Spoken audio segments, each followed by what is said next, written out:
ಓಂ ಶಾಂತಿ. ಇವತ್ತೆಲ್ಲರೂ ನಾವು ಒಂದು ಕಥೆಯನ್ನು ಕೇಳೋಣ. ಹೇಗೆ ನಾವು ವಿಷ್ಣು ಪುರಾಣದಲ್ಲಿ ಕಥೆಯನ್ನು ಕೇಳ್ಕೊಂಡು ಬಂದಿದ್ದೀವಿ, ಯಾವಾಗ ಭಗವಂತನ ದರ್ಶನವನ್ನು ಮಾಡಲಿಕ್ಕೋಸ್ಕರ ಬಾಲ ಸನ್ಯಾಸಿಗಳು ಬರ್ತಾರೆ.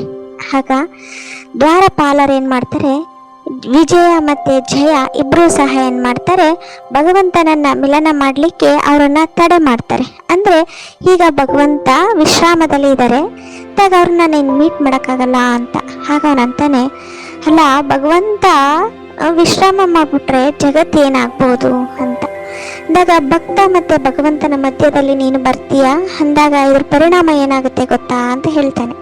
ಅದೇನೇ ಆಗಲಿ, ಆದರೆ ನಾನಿವಾಗ ನಿನ್ನನ್ನು ಬಿಡಲ್ಲ ಅಂದಾಗ ಅವನಿಗೆ ಹೇಳ್ತಾನೆ, ನೋಡು ಪದವಿಯ ಒಂದು ಅಹಂಕಾರ ಯಾವತ್ತೂ ನೀನು ಪಡಬೇಡ, ನೀನು ಕೇವಲ ಒಂದು ದ್ವಾರಪಾಲ, ಆದರೆ ನಿನಗೆ ಪದವಿಯ ಒಂದು ಅಹಂಕಾರ ಎಷ್ಟಿದೆ ನೋಡು ಅಂತಾನೆ. ಆದ್ರೂ ಸಹ ಅವನೇನು ಮಾಡ್ತಾನೆ, ಬಿಡಲ್ಲ. ಆಗ ಅವನು ಹೇಳ್ತಾನೆ, ನೀನು ಭಗವಂತ ಮತ್ತು ನಮ್ಮಿಬ್ಬರ ಮಧ್ಯದಲ್ಲಿ, ಅಂದರೆ ಭಕ್ತ ಮತ್ತು ಭಗವಂತನ ಮಧ್ಯದಲ್ಲಿ ನೀನು ಬಂದಿದೀಯಾ ಅಂದಾಗ ಇದ್ರ ಪರಿಣಾಮ ಏನಾಗುತ್ತೆ, ನೀನು 3 ಜನ್ಮ ನೀನು ರಾಕ್ಷಸನಾಗಿ ಜನ್ಮ ತಗೋ ಅಂತ ಹೇಳ್ತಾನೆ.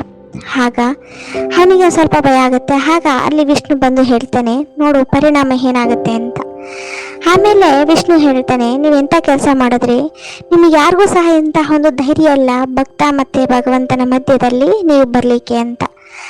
ಆಮೇಲೆ ಹರೇ ಪ್ರಭು ನಾನೇನು ಮಾಡಲಿ ಇವಾಗ ಮತ್ತೆ ಅಂತ ಅಂದಾಗ, ಈಗ ನೋಡು ನಾನಂತೂ ಆ ಒಂದು ಶಾಪವನ್ನು ಹಿಂದೆ ತಗೊಳ್ಳಿ ಅಂತ ನಾನಂತೂ ಹೇಳೋಕ್ಕಾಗಲ್ಲ ಅಂದಾಗ, ಇಷ್ಟು ಮಾತ್ರ ನಾನು ಹೇಳ್ಬಲ್ಲೆ, ಆ ಶಾಪದ ಪರಿಣಾಮ ಸ್ವಲ್ಪ ಕಮ್ಮಿ ಮಾಡಿ ಅಂತ.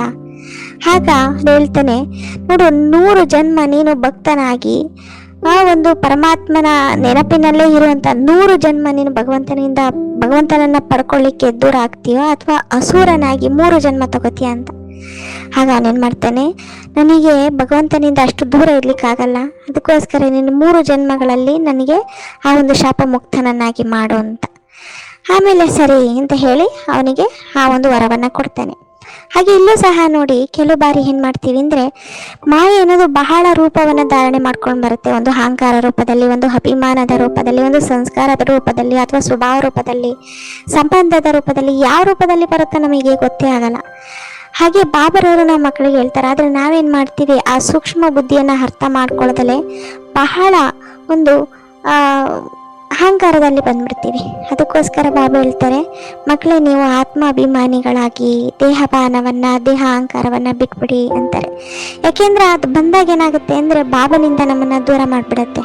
ನೋಡಿ, ಅಲ್ಲಿ ಸ್ಥೂಲವಾಗಿ ಅಸುರರನ್ನು ತೋರಿಸಿದ್ರು, ಆದರೆ ಬಾಬಾ ಹೇಳೋದು ನಮ್ಮ ಒಳಗಡೆ ಸೂಕ್ಷ್ಮ ರೂಪದಲ್ಲಿ ಅಸುರಿಯ ಗುಣಗಳು ಸಮಾವೇಶ ಆಗ್ಬಿಡತ್ತೆ ಅಂದಾಗ ನೋಡಿ, ಅದೇನು ಮಾಡುತ್ತೆ, ಎಲ್ಲಿವರೆಗೂ ಆ ಒಂದು ಪ್ರಭಾವ ಹೋಗಲ್ವ ಅಲ್ಲಿವರೆಗೂ ಬಾಬನಿಂದ ಬುದ್ಧಿ ಯೋಗ ದೂರನೇ ಇರುತ್ತೆ ಅಂದಾಗ ಇದಕ್ಕಿಂತ ದೊಡ್ಡ ಶಿಕ್ಷೆ ಬೇಕಾ?